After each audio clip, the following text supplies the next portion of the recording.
crew's now walking out of the operations and checkout building, where they'll enter the Astro van, which will carry them to the launch pad on launch pad 39A.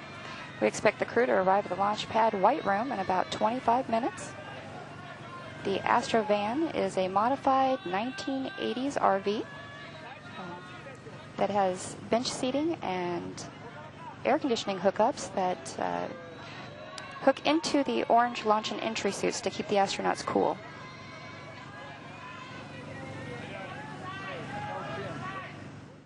Here is a picture looking into the flight deck, and there's a bright spot there just because that's the sunshine. We have a very pretty sunny day here, and there is sun coming in through the windows of the orbiter. And here we see the commander climbing up, and he actually has to climb up into that seat and kind of wiggle around till he gets in the right spot so that he can get strapped in for a secure launch experience for him. The camera view we see now is now from the right side of the orbiter looking back towards the left. So we're seeing pilot Tony Antonelli crawl up into his seat with assistance from Ken Ham. And it looks like we just got the mid-deck strapping camera view. We have the mission specialists that are flying on the mid-deck are strapped in. And we see the view from the flight deck that mission specialist Steve Swanson has climbed into his seat, and now they'll begin strapping him in. Discovery Launch Director. Launch Director, go ahead for Discovery. Okay, Brew, well, you had a little bit of a wait, but that'll just make the payoff that much sweeter. So on behalf of the KSC launch and processing teams, good luck and Godspeed. Thanks, Mike, and congratulations to you and the entire team for getting Discovery ready for a 36th mission. And, it's truly an honor to be part of this team, representing all of NASA, our nation, and the international partners. Thanks for the work, Mike. We'll see you in a couple of weeks. Take care, and let's go ahead and fire up the Zone of Freedom. 15. 12. 10. CLS go for main engine start. 6, 5, 4, 3, 2, 1. And booster ignition liftoff of Space Shuttle Discovery, taking the space station to full power for full science.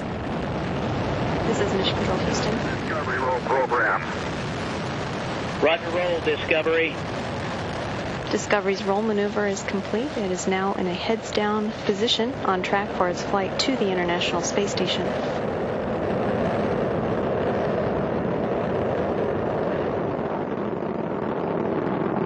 Discovery flying 365 miles per hour, 1.5 miles in altitude, 7 miles downrange from the Kennedy Space Center.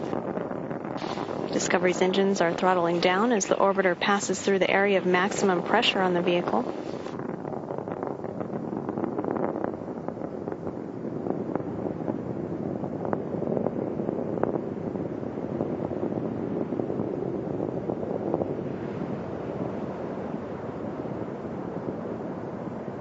Discovery, go at throttle up.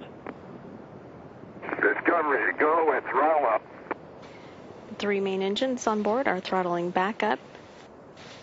Now 1 minute, 12 seconds into the flight, Discovery flying at 1,800 miles per hour, 10 miles in altitude, and 11.5 miles downrange from the Kennedy Space Center.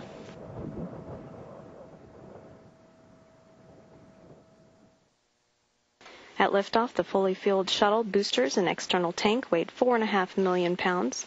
The total thrust at launch was 6,425,000 pounds. All systems continue to function well. 3 good main engines, 3 good power generating fuel cells, and 3 good auxiliary power units for the hydraulic system. We will now stand by for burnout and separation of the solid rocket boosters. Combined, the twin boosters provide 5.3 million pounds of thrust to propel the orbiter towards space.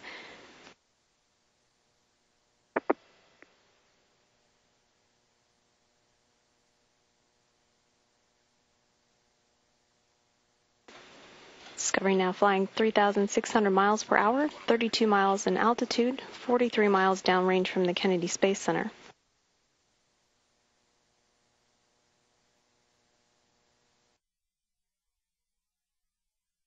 we have some video taken today from cameras on board the International Space Station of the crew watching Discovery's launch while the International Space Station was orbiting over Tasmania. You can see in the bottom left-hand corner of the screen, Flight Engineer Sandy Magnus with Mike Fink, commander of the Expedition 18 crew, in the center of the screen, and Flight Engineer 1, Yuri Lonchikov, floating along the top of the screen. This is post-MECO yesterday, down on the mid-deck. From there, I took the camera on up to the flight deck and had a look at the guys there, and there was smiles all around. Ricky managed to capture my best side, and then finally I turned around and looked at the camera. We were a little bit busy getting through the checklist. It seemed to happen a little bit faster up here than it does in the sim. Yeah, everyone did just great on their first day in orbit here, and we couldn't have been happier with the way everyone felt and how good we jumped into the post-insertion. It really went well.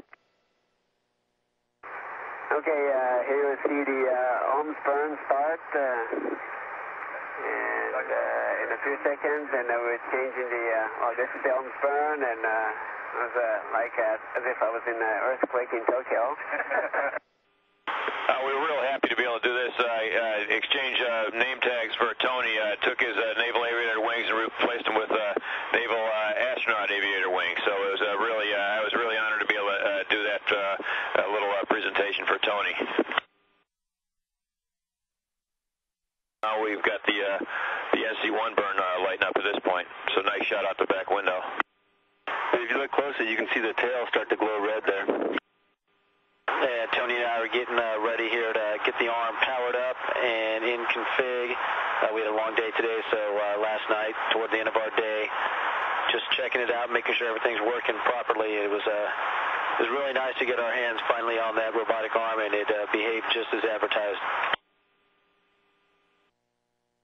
Here we are in the flight deck, Tony and I and Joe, and also Brewer, we worked, and also John helped on the computers, but they worked on the RMS work for the Flight Day 2 inspection. And here Brew is looking at the clearance. We have pretty good view from all the windows of the shuttle's cockpit, and he was helping us with the clearance monitoring during the Flight Day 2 inspection. That was my thinking pose there, and we do have a couple of scientific payload experiments that we're doing, so a couple of questionnaires that we have to fill out, and I'll pass back to Koichi. Okay, Tony on berth the boom, and here, and Tony and I are working to berth the OBSS on the starboard side of the orbiter. We thought Koichi was getting ready to berth that boom, but he had a couple more views of the survey. And here's Koichi and Tony working together near the end of the survey. Survey's over, and now they're getting ready to put that boom to bed for the night. And Koichi just did a spectacular job, assisted by Tony there. They knocked it down real quickly. Yeah, Ricky and I are working on the APDS system. That's a docking system we have on. We're getting it all ready for tomorrow's rendezvous. I think Brew is focusing in here on the docking ring that we powered up and extended and to get it in position for docking tomorrow, and then we went ahead and powered it down, and we'll bring it back up tomorrow. Looking forward to catching up with Mike and Sandy and Yuri tomorrow. Okay, near the end of the day, one of the last things we did today was perform that NC3 burn, which was just using the RCS jets. Tony and myself knocked that out, and here's Tony running the checklist procedures for me, and also getting a gorgeous shot. That picture doesn't do it justice what the sunrise was that you saw through Tony's window. You can tell a lot of the hand-eye coordination that goes into this burn. Really hit the numbers right on the money. Houston Station on 2. Yeah, go ahead, Mike, on 2. Yeah, I just wanted to let you know we're tally-ho on the shuttle. We've never seen such a beautiful sight. It's awesome. Very good news. Just an absolutely amazingly beautiful sight on Space Station Alpha as we got closer for the RPM and the eventual Torva and rendezvous.